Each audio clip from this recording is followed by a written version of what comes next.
Hello all, welcome back to my channel Edu-Lit-Niru. Today in this video we are going to see the summary of the poem Snake written by D.H. Lawrence. Okay, so David Herbert Lawrence, who is called as D.H. Lawrence popularly, he was born in 1885 at Eastwood. His father was a miner and he was a pleasure seeker. Okay, he will care about himself. He is completely focusing on his own pleasure rather than uh, taking care of his family. In the year 1909, he published some of his poems, and in the later part of his life, he was affected by pneumonia and he quit his job. He was earlier working as a teacher. He quit his job and he started writing professional stories. He became a professional writer then on. A snake came to my water trough on a hot day, and I in pyjamas for the heat to drink there. In the deep, strange scented shade of the great dark carob tree, I came down the steps with my pitcher, and must stand and wait, for there he was at the trough before me.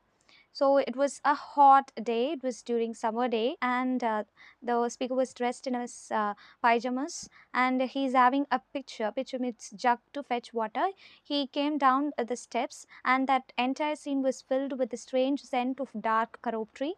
And suddenly he stopped because there was someone else who was standing before him. He was not the first one to visit that place. There was someone else who was standing, or who was on that spot before his arrival. So he was waiting for his turn to fetch the water. He reached down from a fissure in the earth wall in the gloom, and trailed his yellow-brown slakeness soft-bellied down over the edge of the stone trough, and rested his throat upon the stone bottom, and where the water had dripped from the tap in a small clearness, he sipped with his straight mouth, softly drank through his straight gums into his lake-long body silently. Now the speaker is telling us about the other character who visited that spot before his arrival. Okay, so other character entered into or visited that spot through a fissure in an earth wall. Okay, and his body is in yellow color. Okay, and where he was resting is, he was resting on the edge of the stone throw, and he is resting his throat over the stone bottom. Okay, and now he is drinking the water which had dripped from the tap. Okay, he is slowly sipping the water, and he was involving in the act of quenching his thirst silently. Someone was before me at my water trough, and I, like a second comma, waiting. He lifted his head from his drinking as cattle do, and looked at me vaguely as drinking cattle do, and flickered his two-forked tongue from his lips, and mused a moment, and stooped and drank a little more, being earth-brown, earth-golden from the burning bowels of the earth, on the day of Sicilian July with Etna smoking. Etna smoking is inactive volcano. Okay, and now the speaker was telling us that someone was before him. Okay, even before his arrival there was someone else in that spot. Okay, and now he is telling that he was like a second comer waiting for his turn to fetch the water. Okay, so now what the other one was doing is, it he lifted his head. Okay, he was quenching his thirst, drinking sip by sip. So now he lifted his head. Okay, so what cattle would do is, taking its food, it used to look at, okay, the person who is offering that food, and similarly the other person is also looking at the speaker, and the other person looked at the speaker with an unclear note. Okay, and what the other person did was, he flickered his two-forked tongue. So with this note we can conclude that the two-forked tongue refers to the snake. Okay, so the snake flickered the two-forked tongue, okay, by looking at the speaker, and again it started drinking the water. Okay, the snake was in earth brown come earth golden color. So why they have referred Etna smoking with the snake is, normally snake won't believe a human being. Some of a human being, what they will do means, if they see a snake, they will immediately try to hurt it. Similarly, the snake will also take a revenge mode, okay, in order to defend. So now the snake is not trying to hurt the speaker, it's just looking vaguely at the speaker. So it is compared to Etna smoking. The voice of my education said to me, "He must be killed, for in Sicily the black snakes are innocent, the gold are venomous." And voices in me said, "If you were a man, you would take a stick and break him now and finish him off." But must I confess how I liked him? How glad I was he had come like a guest in quiet to drink at my water trough and depart peaceful, pacified, and thankless into the burning bowels of this earth. The place where this happening happened was Sicily. Okay, in Sicily, black snakes are considered as innocent, but gold snakes are considered venomous. This snake was gold in color. Okay, so what his voice of education had told him means that snake must be killed. Okay, but his insight tells us that he shouldn't be killed because he didn't inflict any injury to the speaker. Okay, so in one part, his voice of education is telling him to kill the snake, and also his manliness was tested.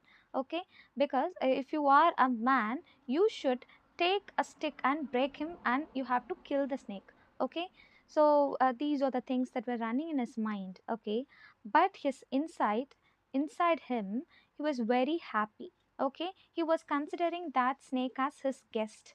Okay, he didn't invite him, but he was his guest. Okay, so he was very happy seeing the snake quenching its thirst in his water trough. Okay, and after quenching its thirst, the snake will depart peacefully, pacified, move away, and it will leave that place through burning bowels of this earth. Was it cowardice that I dared not kill him? Was it perversity that I longed to talk to him? Was it humility to feel so honored? I felt so honored. And yet those voices, if we were not afraid, you would kill him. And truly, I was afraid. I was most afraid, but even so, honored still more, that he should seek my hospitality from out the dark door of the secret earth. Okay, now he is questioning himself whether he was not killing that snake because he felt cowardized. He was a coward, and if he tried to talk to him, what others will think. And he was so honored by the visit of the snake. It's just because of his humility. All these things he was questioning himself, but in Fuller he was very honored. Okay, and also the voice was telling him that if you are not afraid, you would kill him. So again his manliness was tested.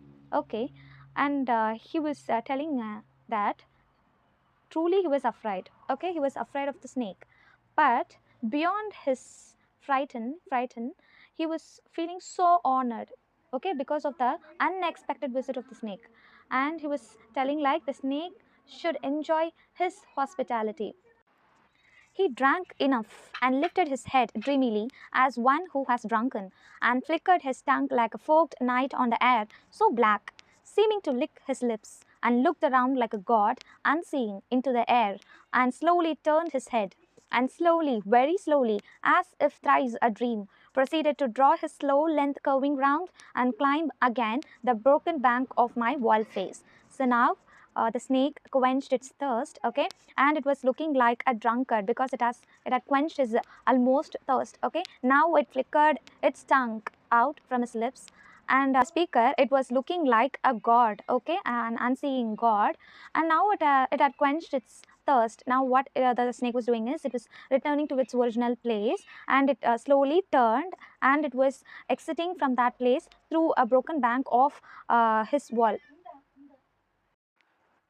And as he put his head into that dreadful hole, and as he slowly drew up, snake easing his shoulders and entered farther, a sort of horror, a sort of protest against his withdrawing into that horrid black hole, deliberately going into the blackness and slowly drawing himself after. overcame me. Now his back was turned. I looked round. I put down my pitcher. I picked up a clumsy log and threw it at the water trough with a clatter. Okay, so now the snake started entering into that wall. Okay, so it almost the half of the body of the snake was exit. Okay, so now the poet felt a sort of horror. Okay, something was protesting inside him, within him, and his education was telling him to hurt that snake. Okay, now what he did was, without any further any thought, he immediately put down his pitcher and he picked up a clumsy log resting by his side, and he threw that log, okay, that log aiming at the water trough, and it dropped with a clatter sound. Okay, I think it did not hit him, but suddenly that part of him that was left behind convulsed in an undignified haste, withered like lightning, and was gone into the black hole and the earth-lipped fissure in the wall front, at which, in the intense still noon, I stared with fascination. And immediately I regretted it. I thought how paltry, how vulgar, what a mean act. I despised myself and the voices of my accursed human education. Okay, so he threw a log aiming at the water trough and it dropped with a clatter sound. Okay, but the log did not hurt the snake. But after hearing that noise, okay, that snake exit that place with a sudden haste. Okay, it exit like a lightning. Okay, now it was gone. But the speaker started regretting. Okay, what a mean act. What how the act was like a paltry act. How vulgar he behaved with the snake. Okay, he considered the snake as a god and all, but he immediately, his voice of education forced him to throw a log at the snake in order to hurt him. Okay, so he cursed his human education, his voices of human education, which forced him to hurt, okay, to kill that snake. And I thought of the albatross, and I wished he would come back, my snake, for he seemed to me again like a king in exile, and crowned in the underworld, now due to be crowned again. And so I missed my chance with one of the lords of life, and I have something to expiate, a pettiness. Okay, so now the poet was regretting, okay, about his mean act. So he tried to hurt the snake by throwing the log. He was regretting for his act. Okay, he was wishing for his written again. So for him, the snake was seemed to be like a king in exile. Okay, and also he was telling like the snake was the uncrowned above the ground. Okay, so he was expecting for a chance to crown the snake again. He was expecting for his return again. Okay, and he wished to do a reparation for the mean act of trying to hurt the snake. Okay, he was expecting for a pettiness. I would like to conclude this lecture with a thought of the poem. Okay, they are separating education and insight. Okay, sometimes our insight will take correct decision. Okay, so in this poem, the speaker's insight told him not to hurt the snake.